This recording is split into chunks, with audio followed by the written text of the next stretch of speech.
can see there. Hello and welcome back to Karen's Crib. Today we'll be discussing English 11 and my personal takeaways from the course.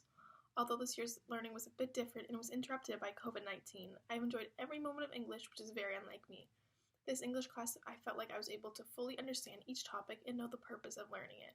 This class didn't only help me write my feelings on paper and know how to write a good essay, I learned more about my morals, my personal beliefs, and why it's important to stand by them through the book of Adventures of Huckleberry Finn.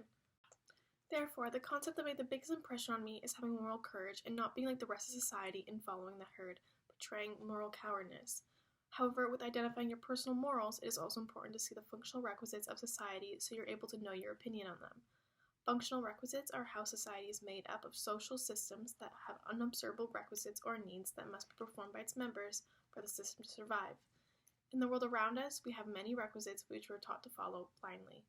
Not understanding that society can mess up and make mistakes too, making it important to have your own opinions and know your own purpose to your actions. In the Adventures of Huckleberry Finn, we see Huck's development of moving away from the herd mentality into a unique individual. And while reading, I felt like I was developing with him. At the beginning of the novel, Jim is introduced as Miss Watson's big N-word. Because this is how society has shown him to treat colored individuals, so as most of us would, he followed without asking any questions. However, the relationship completely changes when Huck truly sees who Jim is and becomes aware of the racism in society. He later states that I was the best friend old Jim ever had, proving that colored individuals are capable of complex, real relationships along with disproving many other assumptions throughout the novel. Through this, we also see my biggest lesson and takeaway from the novel. Huck didn't only see and disagree with the functional requisites of society, in this case, viewing colored people as less. He created his own opinions and took action on them, showing true moral courage. Moral courage is the courage to take action for moral reasons despite the risk of adverse consequences. Courage is required to take action when one has doubts or fears about the consequences. Moral courage therefore involves deliberation or careful thought. Reflex action or dramatic fanaticism do not involve moral courage because as such impulsive actions are not based upon moral reasoning. Moral courage is therefore crucial for being your own true, unique self and not following the majority of people around us in the world. In the article America's Original Superstar by Roy Blount Jr., Twain argued their motivation is not inhuman viciousness, but a man's commonest weakness is his aversion of being unpleasantly conspicuous, pointed at, shunned, as being on the unpopular side.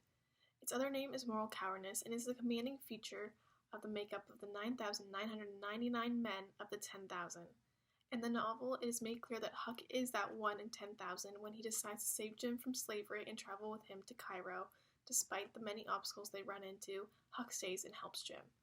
When Huck is deciding to tell Miss Watson where Jim is after he's been kidnapped, he realizes that telling her would be the functional requisite, but does not follow his morals.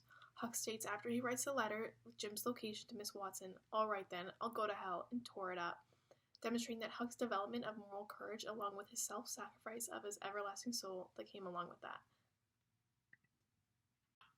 The reason I find these the most interesting and the main takeaways from this year is that they address a serious problem in today's world, not only when the story took place. Many people are following the functional requisites or norms of society without even applying it to their beliefs or thinking about it at all. And if they do think about it, people tend to stay quiet and follow along anyway. This is because of exactly what Twain said. We are all afraid of the social consequences that will arise if we don't want to be seen as different or abnormal. When in reality, we need to be able to recognize these requisites, apply them to ourselves, and act on it.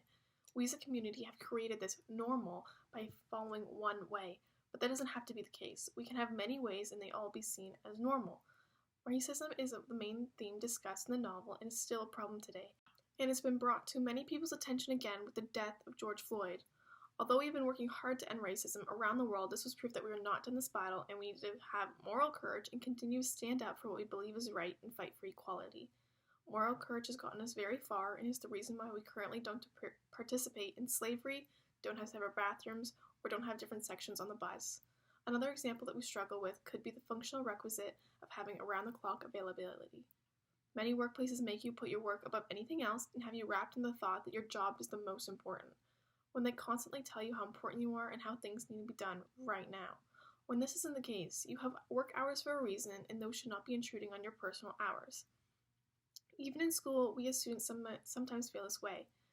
We have 8 hours of school, then we have jobs and or sports outside of school. However, teachers sometimes will assign assignments due the next day. When you have no time to actually do it, they assume you'll find time to get it done. So as students, we're stuck staying up till 1 a.m. working. In both of these situations, we need to be able to tell an authoritative figure, I can't. I will do it tomorrow or when I have time, putting our personal lives and mental health above our work. I heard this quote, and it says, when you die, you're not going to wish you spent more time in the office or you got a better mark on a test. You're going to wish you spent more time with the people you love. And this really hit me because in the novel, it made me realize all the functional requisites I'm participating in that were taking away from this. I never viewed handing an assignment late or so I could see my grandma as an option.